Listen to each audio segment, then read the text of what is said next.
is the MPT-76? It is not just a rifle, it is the pride of the Turkish defense industry, designed to function in the most extreme conditions on Earth. This weapon operates flawlessly in sticking mud, freezing cold, and scorching heat without jamming.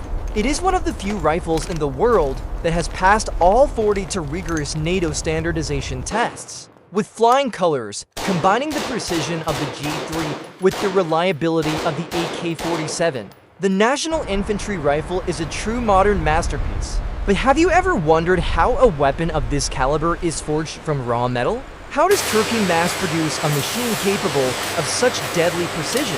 From the high-tech CNC machining to the final assembly line inside the Mechanical and Chemical Industry Corporation. Welcome to the factory floor. Join us as we go inside the MKE Small Arms Factory to witness the complete manufacturing process of the MPT-76.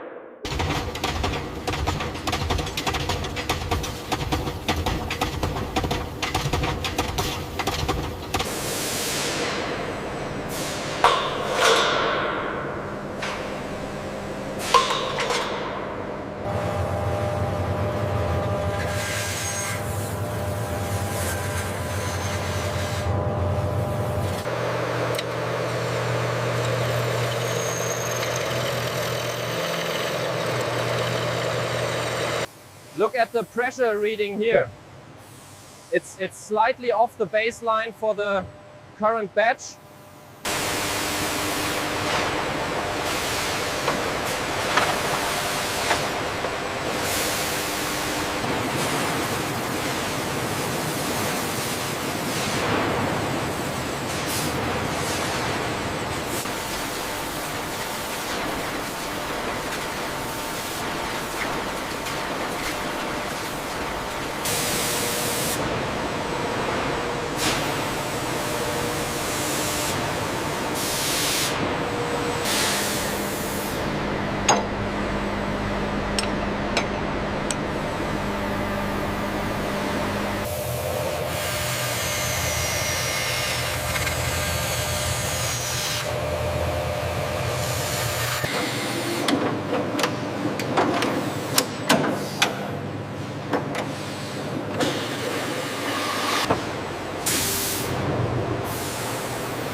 firing range shipment is ready.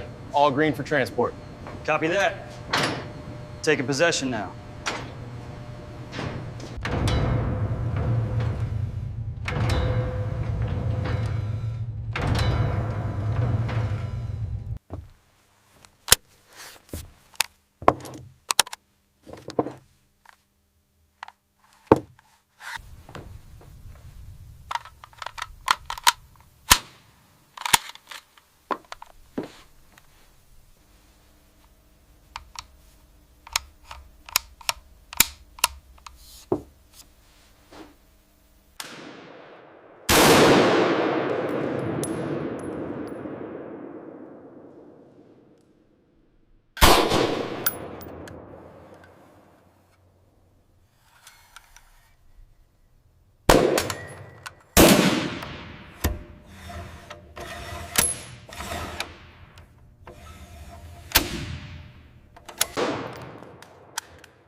Watch the weight distribution there. All right, next one up.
A fine weapon.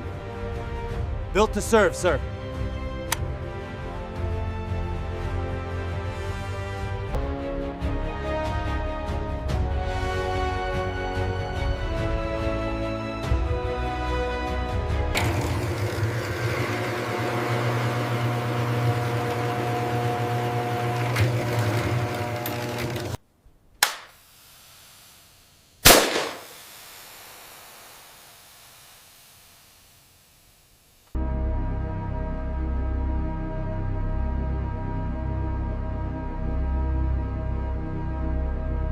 The bolt carrier group, as indicated here, must be inspected for wear during the field strip process.